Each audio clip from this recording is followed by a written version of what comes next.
professor Marco Aurélio e vamos agora para a aula sobre Termoquímica 2. Lembrando que a aula sobre Termoquímica 1, dá uma procurada quem perdeu, tá certo? É bem importante, são os conceitos básicos. Então a gente faz uma retomada do que a gente comentou na nossa primeira live, na nossa primeira aula. Aqui na primeira live, eu lembro de umas reações ditas como reações de combustão. Combustão que significa queima. Vamos queimar. Queimar é reagir com O2 para produzir CO2 e água. Então, queimar é reagir com O2 para produzir CO2 e água. Na entalpia de combustão, deve-se queimar 1 mol do combustível. É o grande segredo. Deve-se queimar 1 mol do combustível. Então, o combustível aqui é o metano, é o gás natural. O combustível queima, enquanto que o O2 se chama comburente. O comburente faz queimar. Bom, um fato, aqui também tem o etanol, né? Esse aqui é o álcool etanol. Então, o etanol é o combustível, observe. Quando não tem nada na frente, é 1 mol, tá? Uma parte.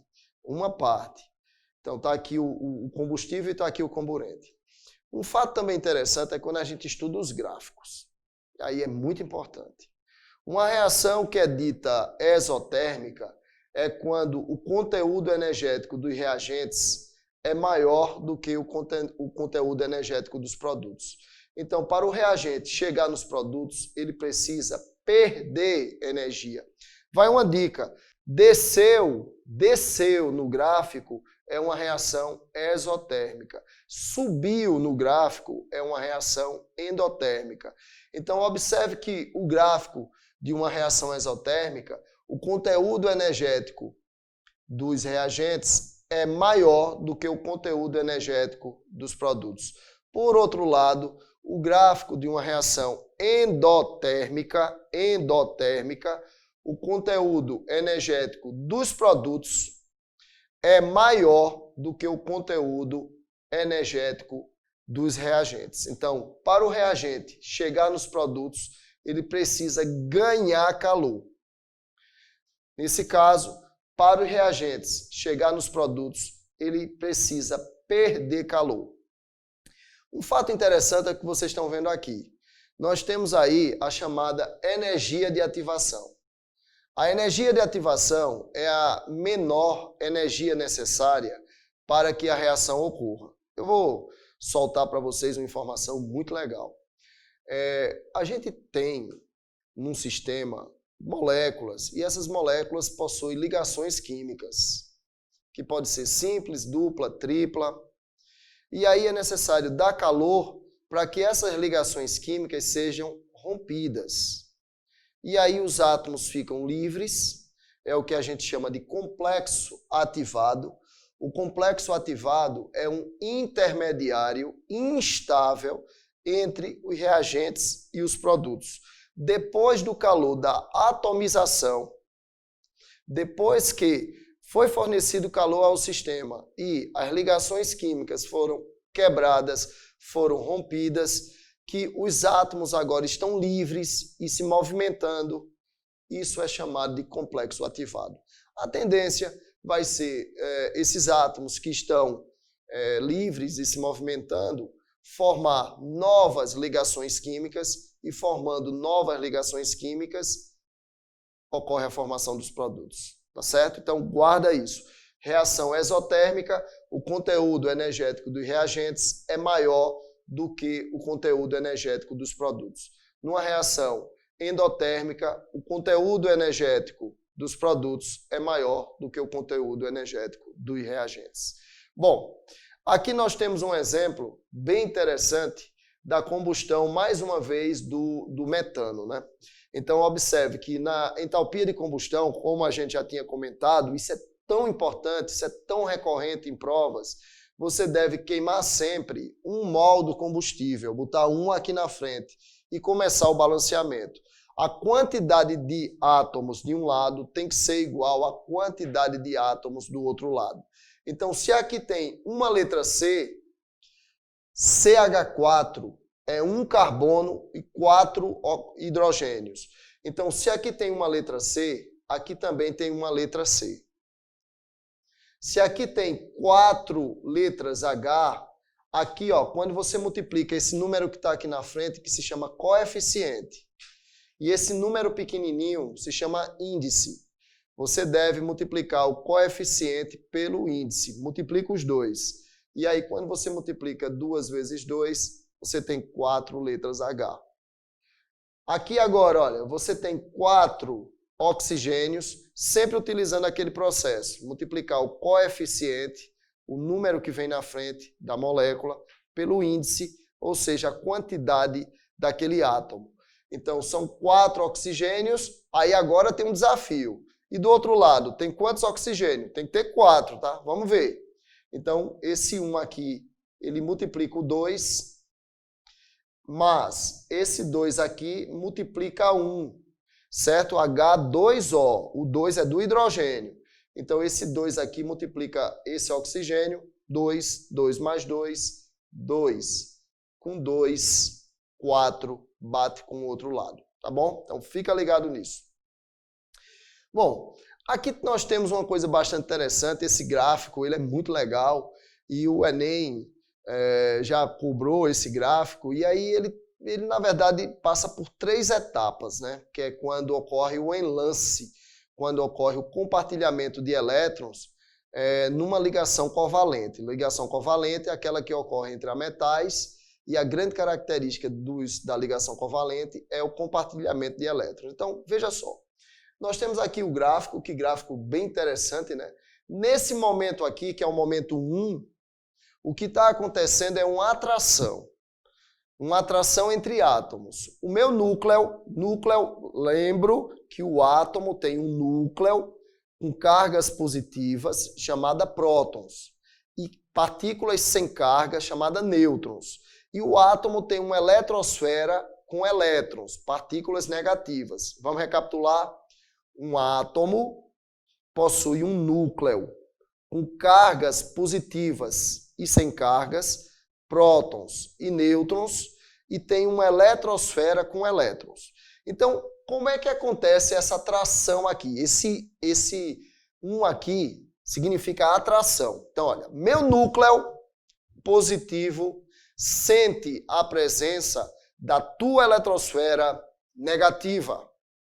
O meu núcleo sente a presença da tua eletrosfera. O teu núcleo sente a presença da minha eletrosfera. Então, cargas de sinais contrários se atraem. Um polo positivo com um polo negativo, vai haver uma atração. E aí esses átomos começam a se atrair. É essa situação 2 aqui. Então, esse núcleo percebeu a presença dessa eletrosfera e esse núcleo percebeu a presença desta eletrosfera e começa a haver atração. Nesse momento, nós vamos para a situação 3. E essa situação 3 é a mais legal de todas. É quando uma eletrosfera entra um pouquinho na outra, havendo o que a gente chama de compartilhamento de elétrons.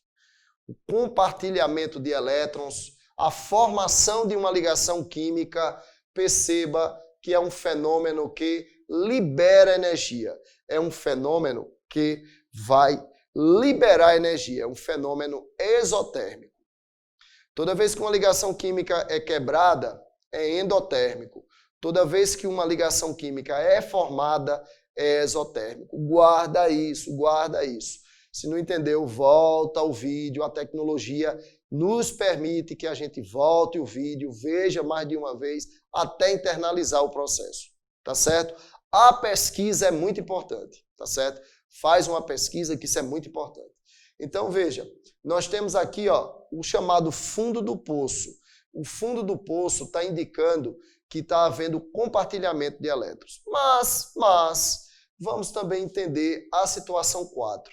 Caso, depois do compartilhamento de elétrons, eu force a entrada de um átomo em outro, houve o compartilhamento, houve o overlap. Overlap é a junção, É um compartilhamento. Então, houve esse compartilhamento, mas mesmo assim eu ainda fico forçando a entrada. O que vai acontecer é que eletrosfera com eletrosfera, cargas negativas juntas de cargas negativas vai dar repulsão. Então, vai dar repulsão. Cargas de sinais iguais, negativo com negativo, positivo com positivo, se repelem. E cargas de sinais contrários, positivo com negativo, se atraem. Então, esse primeiro caso foi o caso da atração. Houve uma atração. Aqui continua sendo a atração, né? Continua sendo a atração. Esse 3 aqui já é o compartilhamento de elétrons. Libera energia. Toda vez que uma ligação química é concebida, ocorre a liberação de energia. E no 4 aqui houve a repulsão, porque a gente continuou forçando uma eletrosfera a entrar mais na outra. E aí ocorre a repulsão. Tá bom? Então guarda essas informações que ela é muito interessante. E aí vem uma primeira questão. Né? Vamos fazer questões para a gente aprofundar, internalizar este assunto. Então considere as seguintes afirmações sobre termoquímica. Né?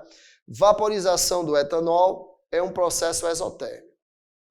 Veja, vaporizar é quando o álcool ele passa de líquido para vapor. Então, ele passa de líquido para vapor. Então, se ele passa de líquido para vapor, não é um processo exotérmico. É um processo endotérmico. Os produtos de uma reação de combustão têm entalpia inferior aos reagentes. Então, veja, a combustão ela é uma reação exotérmica. Toda combustão, toda queima é exotérmica. E quando ocorre uma reação exotérmica, o conteúdo energético dos reagentes é maior do que o conteúdo energético dos produtos. Ou seja, o reagente vai ter que perder calor para se transformar nos produtos. Você vai descer no gráfico. O valor vai ficar negativo. Matematicamente, a energia, quando ela está negativa, indica que o processo está liberando energia. Então, veja, os produtos de uma reação de combustão têm entalpia inferior aos reagentes. Os produtos têm entalpia menor do que os reagentes, porque o reagente precisou perder calor para poder dar o produto. Ok? Item 3. A reação química de cal viva, óxido de cálcio com a água, é um processo que ocorre com a absorção de calor. É interessante essa pergunta, tá? É interessante essa pergunta porque aí a gente... Era importante conhecer aquelas pessoas que trabalham, por exemplo, os pintores. Quando eles colocam cal na água, cal é CaO, é um óxido básico, né? CaO. Quando coloca em água, a água esquenta ou a água resfria? Entendeu? Então é bem interessante. Veja que um vestibular moderno, fez essa pergunta até para ver se a pessoa se liga de cal em água para formar água de cal para, por exemplo, pintar um muro. E aí, quando a gente coloca cal na água, ela esquenta, tá certo? Ela esquenta. Daí também ser conhecido como cal viva, certo? Cal viva, cal virgem, óxido de cálcio, e aí quando colocado em água que forma CaOH2, aí se chama cal hidratada, cal extinta ou cal apagada. Mas colocar cal em água, a cal ser colocada em água é um fenômeno exotérmico, e aí pode haver uma pesquisa por sua parte para ver isso em um vídeo e fixar melhor. Então o único item que está certo é o item 2 e o gabarito é a letra B. A termoquímica estuda a energia e o calor associado às reações químicas ou a transformações físicas de substâncias ou misturas. Com relação a conceitos usados nessa área da química, assinale a alternativa errada. Muito boa questão, uma questão muito bonita, uma questão que vai deixar a gente conversar muito sobre termoquímica. Então ele quer a alternativa errada. Aí ele quer a alternativa incorreta. Então vamos lá. A quebra de ligação. Que legal, né? A gente já tinha comentado no momento anterior que toda vez que uma ligação química é gerada, começa a atração entre os átomos, o compartilhamento, e se por acaso a gente forçar a entrada de um átomo em outro átomo, vai dar uma repulsão. Né? Então, de modo que toda vez que se quebra uma ligação química, é um fenômeno endotérmico, vai quebrar uma ligação química. E toda vez que se forma uma ligação química, é o contrário. É um fenômeno que libera calor, tá certo? Libera calor. Cuidado com isso. Então, a quebra de ligação é um processo endotérmico. É sim, tá certo. É um processo que absorve calor, né? Quando a gente quer quebrar, aquilo tem que absorver o nosso calor, a nossa força, para poder quebrar. Dessa forma, a variação de entalpia para uma reação química vai depender do balanço energético entre a quebra e a formação de novas ligações. Que questão bonita. É isso mesmo. Esse balanço energético, ela é extremamente importante. Numa reação endotérmica, o calor para quebrar é maior do que o calor para formar, já que o tempo todo estamos quebrando ligações e formando novas ligações. Na biologia, a biologia explica, né? Quando a gente quebra uma ligação, nós temos o chamado catabolismo. Quando a gente forma uma nova ligação, nós temos o anabolismo, tá certo? Então, grava isso. Então, esse item está perfeito. Quando nós temos a quebra de ligação, é porque a energia de quebrar ela foi superior à energia de formar. Por isso que o processo é endotérmico. Letra B. A variação de energia que acompanha qualquer transformação deve ser igual à oposta à energia que acompanha o processo inverso. É bem interessante isso também, certo? Então, saiba que quando a água passa de líquido para sólido, a energia que passar de líquido para sólido é a mesma energia de passar de sólido para líquido. É a mesma energia. Uma é positiva, a outra é negativa. Quando uma substância passa de líquido para gasoso, então mais X. Quando passa de gasoso para líquido, é menos X. Tá? Então, guarda isso. De sólido para líquido, mais Y. De líquido para sólido, menos Y. De líquido para gasoso, mais X. De gasoso para líquido, menos X. Então, a mudança de fase, ela vai ser igual indo e voltando. Em cada etapa. Na etapa 1, ela tem um valor, na etapa 2, ela tem outro valor. Mas voltando, aquela etapa 2 tem o mesmo valor da de cima, a mesma coisa acontecendo na outra etapa. Guarda isso, tá certo? A entalpia H, né? Entalpia, que é uma grandeza física, primeira aula, que está relacionada à energia interna de um sistema. Sistema, que é tudo que a gente está analisando. Entre um sistema e o meio ambiente, o que está fora, existe uma fronteira. Tá certo? Existe uma fronteira. Então, tudo que está guardado dentro daquele sistema, do sistema, por exemplo, água, é a entalpia quando a pressão está constante. Primeira aula. Entalpia é a troca de calor à pressão constante. Cuidado. Então, a entalpia H de um processo pode ser definida como o calor envolvido no mesmo, medido a pressão constante. A variação de entalpia do processo permite classificar como endotérmico, quando absorve energia na forma de calor, ou exotérmico, quando libera energia na forma de calor. Tá perfeito, tá certo?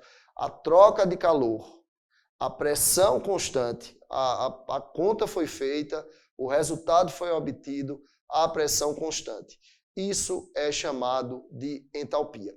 Um detalhe também importante é um fato que a gente chama de energia interna. A energia interna é o ΔU.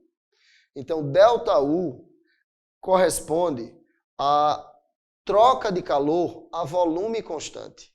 Então, ΔU é a troca de calor a volume constante.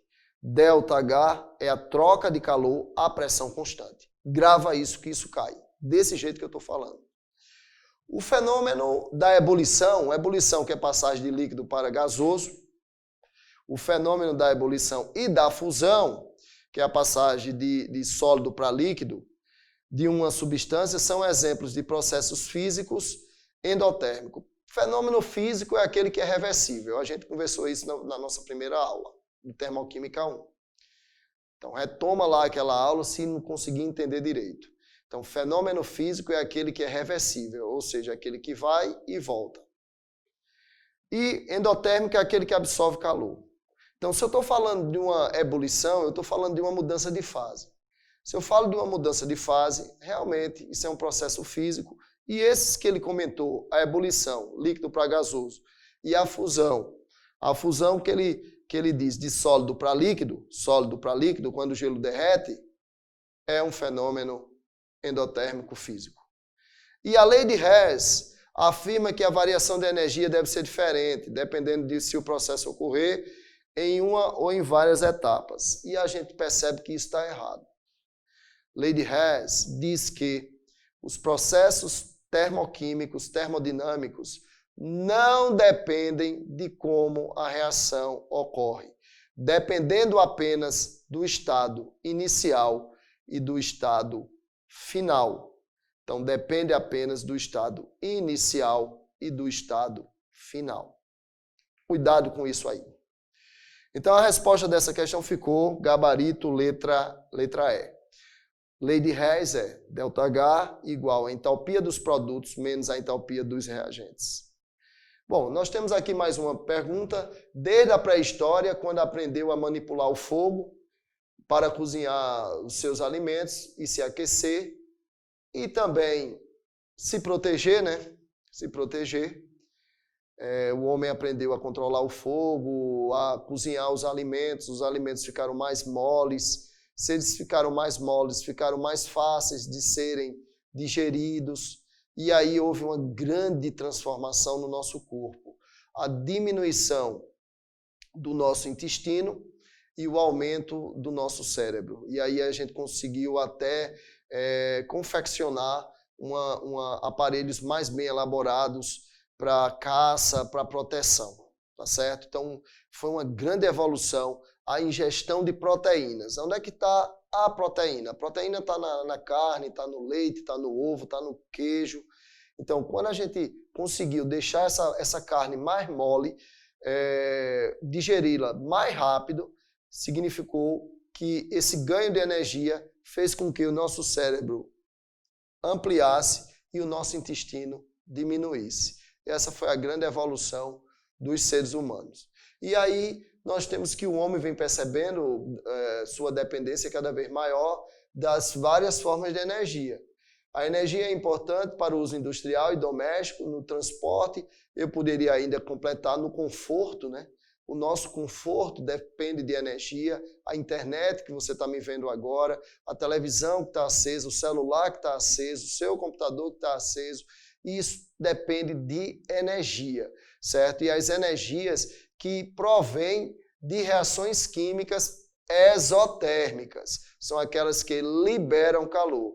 Então ele diz aqui, ó, existem reações químicas que ocorrem com liberação ou absorção de energia sob a forma de calor, sempre sob a forma de calor. O calor que é a energia em trânsito que passa de um corpo de maior para um corpo de menor temperatura, até que o equilíbrio térmico seja estabelecido. Então, respectivamente, como exotérmica e endotérmica. Exo é aquela que libera, né? Exo libera, e endotérmica é aquela que absorve. Observe esse gráfico, e aí quando você observa esse gráfico, há de se convir, pelo tempo já da aula, que a gente tem que perceber que o A representa os reagentes e o B representa os produtos, porque toda reação química tem um reagente transformando-se num produto, toda. E aí a gente percebe que o A, para chegar no B, é necessário perder calor. Quando essa seta reagentes HR, que é H do reagentes, e HP, que é H dos produtos. E aqui vai ser o caminho da reação, que é o tempo, né? Tudo passa, o tempo passa. Então nós temos a entalpia pelo tempo aqui chamado de caminho da reação. Então o reagente precisa perder calor para se transformar nos produtos. Aqui esse gráfico é um exemplo clássico de um fenômeno exotérmico, né? Exotérmico. Então o gráfico representa uma reação endotérmica.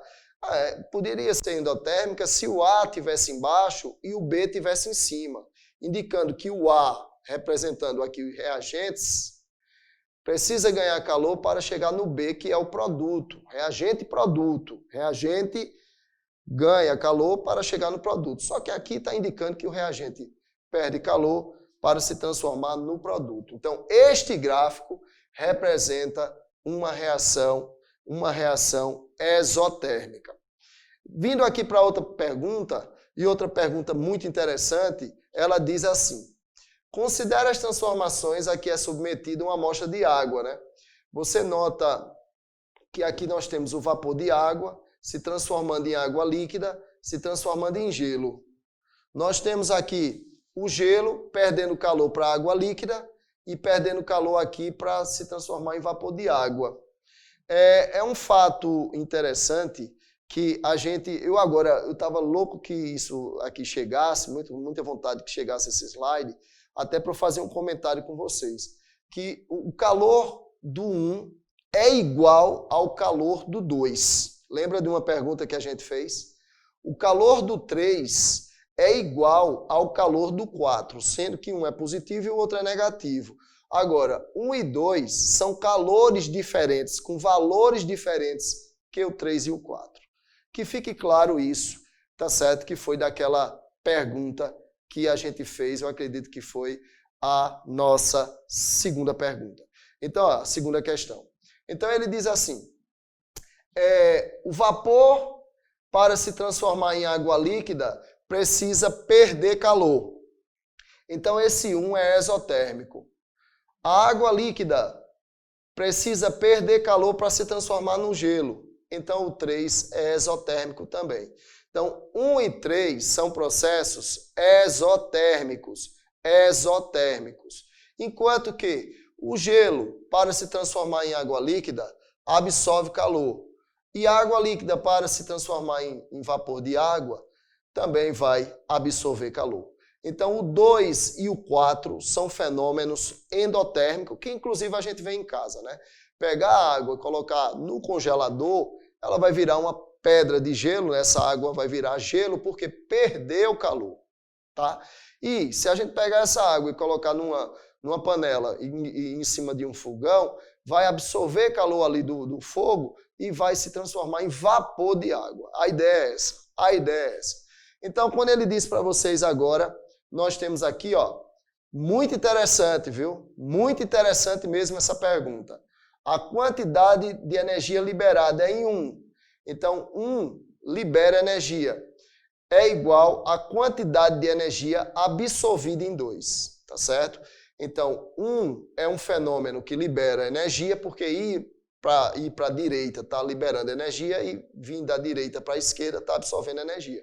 Mas a quantidade que libera é a mesma, só troca o sinal da absorvida em 2. Então, essa foi algumas questões de termoquímica, e aí fica ligado nas próximas lives.